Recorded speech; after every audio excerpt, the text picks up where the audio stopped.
Le fort de Tourneville est un ancien site militaire emblématique de la ville du Havre. Il a été construit sur l'emplacement du hameau de Tourneville. C'est un ancien domaine seigneurial du XVIIIe siècle. Il fait partie de la troisième vague de fortification de la ville du Havre. Les travaux ont commencé en 1854 et se sont terminés en 1858, donc sous le règne de Napoléon III. Pendant la Seconde Guerre mondiale, le fort a abrité les Allemands, mais à la fin de la guerre, ce sont les Américains qui l'ont occupé. Il abritait aussi des régiments d'infanterie, du 74e au 274e. Le fort se transforme peu à peu en friche urbaine à cause du faible besoin militaire de la ville du Havre. Il est acheté par la mairie du Havre en 1983 et est classé monument historique en 1984. C'est en mai 1985 que la mairie décide d'installer ici, au fort de Tourneville, les archives municipales. Plusieurs projets de réhabilitation sont pensés, comme par exemple un palais des sports, mais c'est finalement le projet artistique qui a été retenu. Le fort de Tourneville permet aux Havrais de se retrouver sans distinction sociale et d'âge. Les Havrais peuvent ainsi assouvir leur soif d'apprendre à jouer la comédie ou d'un instrument ou de simplement se balader. Nous allons nous demander si le fort de Tourneville répond désormais aux attentes individuelles et collectives des Havrais. Premièrement, le fort de Tourneville se présente comme un lieu ayant la volonté de conserver sa mémoire et celle de sa ville. Deuxièmement, le fort affirme une ambition culturelle à travers ses écoles artistiques. Dernièrement, il se veut lieu d'unification sociale, rassemblant les Havrais de tous âges et tous milieux sociaux. Premièrement, le fort de Tourneville se présente comme un lieu ayant la volonté de conserver sa mémoire, son histoire et celle des Havrais. Nous nous trouvons ici, à l'entrée des archives de la ville du Havre, où sont conservés 5 km linéaires de documents. Nous allons à présent rencontrer Jean-François Thiolin, historien de la ville du Havre, qui va nous raconter les différentes extensions de la ville du Havre qui vont mener à la création du fort de Tourneville. On sait tous que le Havre a été créé par la volonté de François Ier en 1517. C'est d'abord un fort militaire. Et en fait, un fort militaire, eh bien, c'est défendu par des fortifications. Il y avait aussi des remparts qui étaient situés boulevard François Ier et puis d'autres au nord. En 1601, il y avait près de 10 000 habitants. Un petit peu avant la Révolution française, ils sont un petit peu moins de 20 000.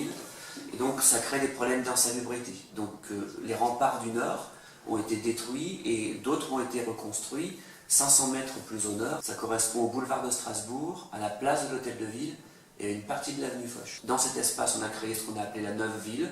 On a agrandi aussi le port en creusant, par exemple, le bassin du commerce. L'idée de construire de nouveaux remparts, ça s'est fait en 1787. Et les travaux, ils sont totalement terminés en 1837, 50 ans plus tard. Parce qu'en fait, il y a eu la Révolution, les troubles liés à la Révolution et les guerres napoléoniennes. 14 ans plus tard, en 1851, eh bien, on étouffe encore dans cette ville. Parce qu'en fait, plein de gens sont venus s'installer au Havre, parce que c'est le début de la révolution industrielle, il y a plein d'usines qui sont venues s'installer, donc avec un besoin de main-d'œuvre important. Donc dans cette nouvelle ville, on étouffe encore. Donc le maire de l'époque, qui s'appelait M. Ancel, a demandé l'autorisation à Napoléon III de détruire ces fameux remparts, et à ce moment-là, le Havre a annexé de nouveaux territoires. C'est-à-dire que le Havre a englobé le territoire du Bas-Sanvic, aujourd'hui c'est le quartier Saint-Vincent. Le Havre va annexer le village d'Ingouville, et puis on va annexer aussi toute la plaine de l'Eure. La contrepartie de la destruction des remparts, eh bien, c'est la construction de forts sur la côte. Donc à ce moment-là, on va construire le fort de Saint-Abrès et le fort de Tourneville. Un peu plus tard, deux autres vont être construits, le fort du Montjoli, dans le quartier d'Applemont, et il y avait un quatrième fort qui s'appelle le fort des Neiges. S'il existait encore, ce dernier fort, il serait situé au pied des deux cheminées de la centrale EDF. Donc il y avait 4 forts pour défendre la ville. Cette ligne de fortification, elle a servi.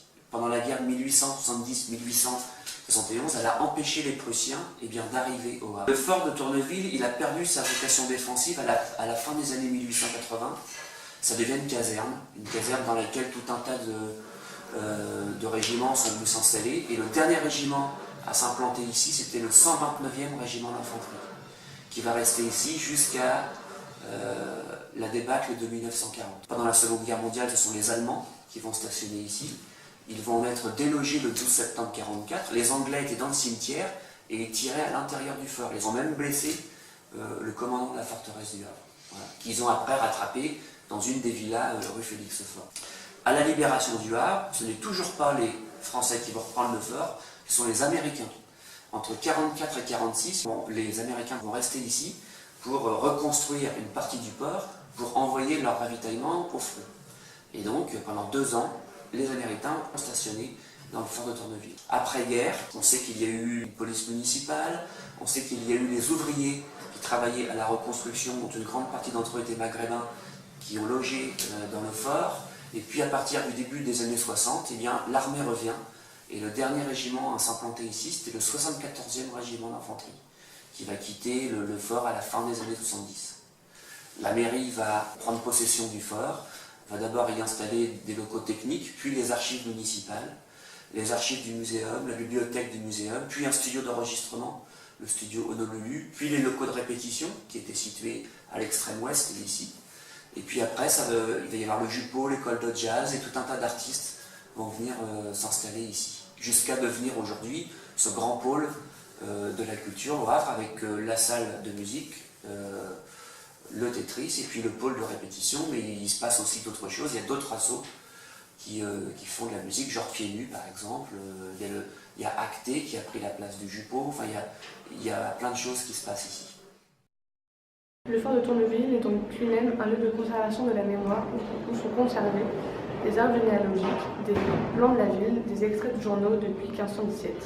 Les Havrais peuvent donc se renseigner sur leur histoire, celle de la ville, au sein du fort de Tourneville. Depuis que la compagnie Acté, située dans ce fort, s'inscrit également dans ce projet de mémoire de la culture. Deux comédiens se sont rendus dans des établissements d'hébergement pour personnes âgées dépendantes. Ces derniers racontaient leurs souvenirs dans le but de créer un spectacle unique pour chaque EHPAD. Ainsi, ces personnes créent une nouvelle source de culture de la mémoire. Ensuite, le fort affirme une ambition culturelle avec ses écoles, comme par exemple le CEM, Centre d'expression musicale, accueillant 800 élèves de tous âges et tous milieux sociaux. Nous allons retrouver Sandrine Mandeville, directrice du CEM, qui va nous présenter cette école et comment elle s'intègre dans le paysage culturel. Sandrine Mandeville, directrice du CEM, le Centre d'expression musicale, une école de musique actuelle au Havre depuis 1986. Le CEM est implanté au fort de Tourneville pour partie depuis 2013 avec l'ouverture du Sonic, un pôle de répétition avec 6 studios de répétition et une scène pédagogique. Et depuis le 8 janvier avec une école de musique actuelle, 17 salles de cours et un département de formation professionnelle. Le CEM était avant en centre-ville, mais avait des problématiques de locaux, et la mairie du Havre nous a proposé de nous implanter au fort de Tourneville en 2004. Mais le travail a vraiment commencé à partir de 2010, et depuis 2010 on était sur ce projet de réhabilitation. Et donc on a réhabilité 2000 m² de ce fort militaire pour en faire un pôle de musique actuelle. Ce projet s'intègre dans un projet plus global du fort de Tourneville en friche culturelle, en pôle culturel, qui comporte une autre école de musique, des artistes, plasticiens, photographes, une école de théâtre, voilà, et on s'intègre dans cet ensemble avec une synergie forte et des projets de développement. Après, la difficulté, alors ce fort militaire finalement pour les musiques actuelles était vraiment très adapté parce que les murs font 1 mètre d'épaisseur, il y a des volumes qui sont très importants, et pour nos musiques c'est très bien parce que le son ne sort pas, le son est protégé en interne et ça offre des caractéristiques acoustiques qui sont vraiment super pour nos pratiques. Donc on a pu faire une réhabilitation qui est complètement contemporaine, mais qui s'intègre aussi dans un patrimoine architectural fort de cette ville. Par rapport à l'ambition culturelle du fort de Tourneville, c'est quelque chose qui est finalement en développement. Il y avait dès les années 80 des structures culturelles qui se sont implantées dans le fort, quand le fort a été récupéré par la ville. Et on voit bien que progressivement, il y a de plus en plus de structures culturelles et un projet collectif qui se développe. Ça permet une diversité de propositions pour la population, avec pour moi une limite, c'est qu'il ne faudrait pas que toutes les propositions soient concentrées dans cet espace-là, parce que les autres quartiers du Havre, l'ensemble du territoire havrais doit avoir l'accès à la culture, et il faut que d'autres propositions soient proposées, émergent dans l'ensemble des quartiers, l'ensemble du territoire havrais. Il faut être vigilant et attentif à cette question-là. Le CEM s'intègre donc dans le projet culturel du fort de Tourneville grâce à son école de musique, sa scène pédagogique, son pôle de répétition et son pôle de formation. Une autre école de musique possède également ses locaux ici, au fort, les AMH. Mais le théâtre a également sa place à Tourneville avec la compagnie Acté. Elle a été fondée en 2000 par 2 comédiens et metteurs en scène, Arnaud Troilic et Anne-Sophie Pochet. En 2007, ils décident de se consacrer à la création et à la formation de nouveaux talents et arrivent au Fort en 2015. Ces écoles montrent ainsi que le Fort s'impose comme un pôle culturel majeur de la ville. Enfin, le Fort se veut un lieu d'unification sociale où se rassemblent des Havrais de tous âges et tous milieux sociaux. De nombreuses activités de diverses natures sont proposées au sein du Fort, accueillant un public large et varié. Nous sommes devant le Tetris, une salle de concert où Antoine Alain, le coordinateur de l'association Fort, va nous présenter les différents aspects de cette volonté d'unir les Havrais. Mon poste, c'est coordinateur de l'association Fort. C'est une association qui a été créée en 2015. Et cette association, en fait, elle a pour but un peu de travailler sur la remise en vie du lieu du Fort Tourneville. Il y a plus de 30 structures qui sont adhérentes de cette grande association Fort. Ça va du Tetris, en passant par le projet de l'école de musique, le SEM, Sonic, les archives municipales, des ateliers d'artistes, plasticiens, scénographes, il y a une compagnie de théâtre, la compagnie Acté, il y a les bureaux du muséum, voilà, plein de disciplines différentes, il y a même du modélisme, de la taxidermie. Désormais, c'est plus un lieu fermé, militaire, clôturé. C'est un grand lieu de vie, un grand parc, un jardin, un endroit où on vient autant pour se promener que pour déjeuner, que pour faire de la musique, que pour rencontrer des gens, faire des ateliers, bref, on fait un grand lieu. Dans l'image collective un peu des Havrais, ce lieu, c'est un lieu fermé où on n'a pas le droit d'entrer. Voilà, une anecdote comme ça, où en septembre 2013, il y avait encore les panneaux interdits d'entrée devant le lieu, alors que c'est le but de l'ouvrir. C'est comme ça qu'on est arrivé au fur et à mesure à déterminer un petit cahier des charges. On s'est dit qu'il faudrait une structure d'accueil, il faudrait plus de signalétique pour indiquer qui est où, qui fait quoi aux gens qui rentrent dans le lieu et qui ne soient pas juste perdus. Il faudrait des belvédères, des endroits pour admirer. Il faudrait aussi remettre en avant nos espaces verts parce qu'on se rend compte que sur un site aussi grand que ça, il y a plus de 1,5 hectare, 3 hectares en tout d'espaces verts à utiliser et à mettre en avant parce que les gens ne se rendent pas compte, mais il y a des vraies balades forestières. On a l'impression d'être à la campagne alors qu'on est en plein centre-ville. On est vraiment au croisement entre la ville haute et la ville basse. Et c'est ça qui est ultra intéressant. Et c'est comme ça qu'on est arrivé à s'ancrer dans l'événement Un été au Havre. Le Fort était inscrit sur les parcours, le parcours numéro 3 je crois. Donc les visiteurs, quand ils faisaient tous les parcours, ils pouvaient tomber au Fort. Et donc c'est en s'ancrant dans ce projet-là qu'on a pu développer les premiers aménagements auxquels on réfléchit depuis déjà beaucoup d'années au Fort. On a donc construit la structure d'accueil super fort, avec toutes ces constructions-là, on les a faites avec des collectifs d'architectes et d'artistes un peu alternatifs. Ils viennent vraiment pour dynamiser un lieu, et en fait, on a travaillé avec un collectif d'architectes qui vient de Bordeaux, qui s'appelle Bruit du Frigo. C'est comme ça qu'on est arrivé à la structure d'accueil super fort, où on trouve à la fois le bureau des gardiens, un petit espace de réunion, un espace un peu cuisiné avec un four à pain, un accès à l'eau, un gradin, un peu des jeux pour les enfants, pour avoir un espace qui soit ultra modulable et qui serve comme ça un peu à tous les publics. C'est comme ça qu'on se retrouve autant avec je sais pas, l'équipe des archives qui fait une réunion le matin, ensuite le club Rotary qui vient faire une rencontre, et en même temps les enfants du quartier qui sont en train de jouer, et des jeunes qui habitent aussi juste derrière qui viennent peut-être faire la fête le soir. Et très vite, en fait, on s'est aperçu que c'était vraiment un endroit de rencontre et un peu de vraie mixité sociale du lieu.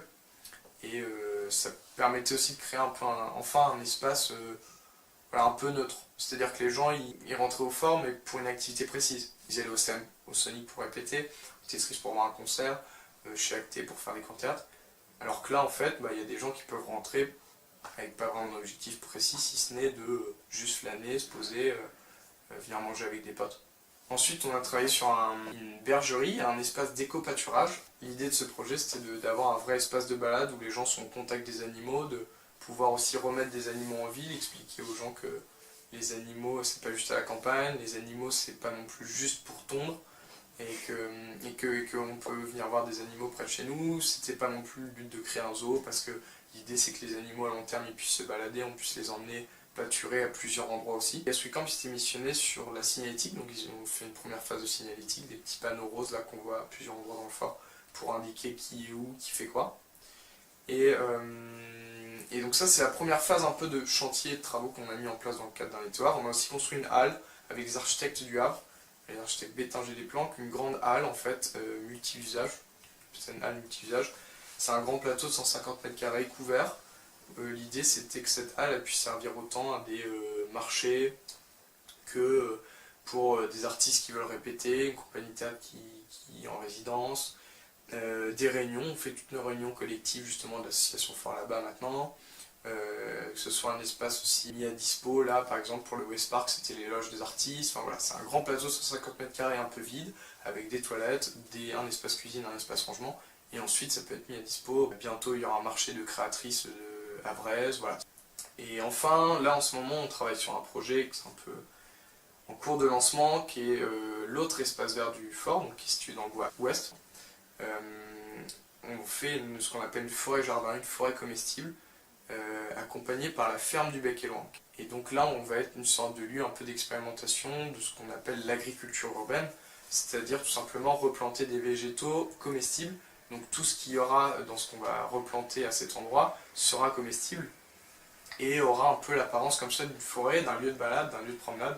Ce qui fait que les gens pourront autant venir cueillir des fraises, des framboises, des châtaignes, des poires, des pommes, et en même temps récolter leurs plantes aromatiques, du thym, du laurier, du romarin pour leur cuisine. Et ça sert autant d'un espace de récolte, mais aussi un espace de culture, c'est-à-dire que peut-être que le centre social qui va arriver bientôt au fort, ils viendront cultiver et jardiner ici. On a un groupe de jardiniers habitants là, qui sont super motivés par le projet pour venir cultiver de manière régulière leurs légumes ici.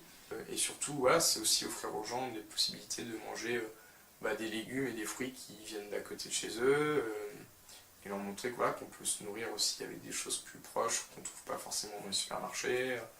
Voilà, c'est toujours dans cette idée de mélanger la nature, la culture et l'environnement dans un nouveau lieu un peu alternatif comme ça. Voilà. Grâce à ces différentes infrastructures, le fort de Tourneville est devenu au fur et à mesure du temps un lieu de rencontre, d'échange et d'unification sociale. Grâce aux différents aspects que nous venons de développer, nous pouvons conclure que le fort de Tourneville répond aux attentes individuelles et collectives des Havrais, car il est un lieu de culture de la mémoire, il affiche une ambition culturelle à travers ses écoles, et il rassemble les Havrais sans distinction.